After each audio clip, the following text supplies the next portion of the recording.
माळेगाव सहकारी साखर कारखान्याच्या निवडणुकीची काउंटिंग चालू आहे, मतमोजणी चालू आहे आणि माझ्यासोबत सभासद मतदार आहेत. कोणत्या मुद्द्यावरून ही निवडणूक झाली दादा? ऊसाचा दर जे शेतकऱ्यांना जे सभासदांना जे कमी दिला, शेजारी कारखाने आज फलटण असेल, स्वराज असेल, ह्यांचा दर 3100 रुपये होता आणि आज आपला माळेगावचा दर त्यांनी 2800 रुपये सुरुवातीला झाला. त्यामुळं तेथील शेतकऱ्यांनी ऊसाचे प्लॉट बंद करून साखरवाडी फलटण या कारखान्याला ऊस दिला. त्यामुळं माळेगावचं गळीत 1.5 ते 2 लाख रुपये टनांनी कमी झालं. त्यामुळं लोकांच्यात मोठे हे जी लाट आहे असंतोषाची लाट आहे. म्हणजे इथं ह्यामुळं इलेक्शन लोकांनी हातात घेतलं.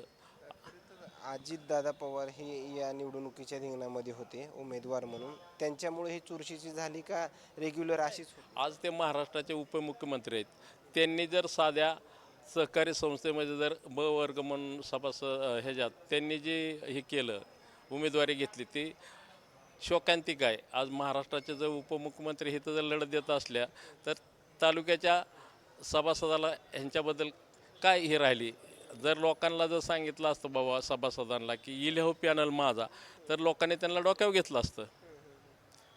काही जे आहेत ते व्हिडिओ देखील व्हायरल झाले. काही बँका ज्या आहेत ते 11च्या नंतरपर्यंत चालू होते. त्याच्यामध्ये सभासद मतदारांच्या याद्या वगैरे सापडला. तो नेमका काय प्रकार आहे? त्यांनी जे आज बँकेची टायमिंग काय आहे 10 ते 5, जर रात्री 11 वाजून 4 वाजेपर्यंत जर ही बँक चालू राहून तिथं प्रत्येक गटाच्या याद्या जी सापडल्या, ती दादासाठी मोठी शोकांतिका आहे.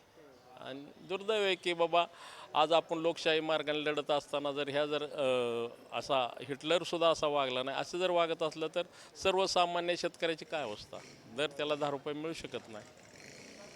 बरेच जे अजितदादा पवार पक्षाकडले नेते मंडळी आहेत, अजितदादा पवार हे रोखठोक नेते म्हणून ओळखले जातात. कारखान्याच्या बाबतीमध्ये तशी रोखठोक भूमिका, शेतकऱ्यांसाठी चांगली भूमिका घेतात का ते? नाही, दराच्या बाबत त्यांनी भूमिका पहिले 3 वर्ष दरच दिला नाही आणि आता 2 वर्ष दर दिला म्हणजे काय हे झालं का? म्हणजे सरासरी जर हे काढलं तर ते दर इतर कारखान्यापेक्षा कमीच आहे. हीच आणखीन एक आम्ही अपडेट पाहिले ज्यावेळेस माध्यमांनी इथल्या सभासदांशी म्हणजे प्रतिक्रिया घेतल्या, त्यावेळेस असं देखील सांगण्यात आलं की अजितदादा पवार यांच्याकडून पैसे वगैरे वाटण्यात आले. किती म्हणजे पैसे वाटले असं काही?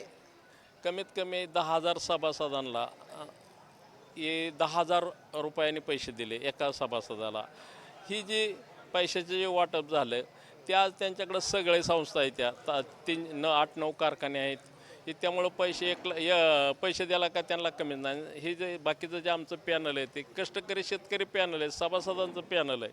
आता ते म्हणजे संस्थेत आज महाराष्ट्राचे अर्थमंत्री आहेत, तिथं काय पैशाला कमी नाही. त्यामुळं ही निवडणूक त्यांनी जवळजवळ हे केले, त्यांनी पैशात विकत घेतल्यागत झाली. आणखीन एक मोकळी चर्चा करतो. जसं की आपण लोकसभेमध्ये जातीचा फॅक्टर चालला, विधानसभेमध्ये चालला, तसं या निवडणुकीमध्ये चालला, असं काही थोडंफार चित्र पाहायला मिळालं? वाटतंयच असं बऱ्याच गटात तसं बी होऊ शकतं. क्रॉस वोटिंग दिसतंय आज परिस्थिती तिथं.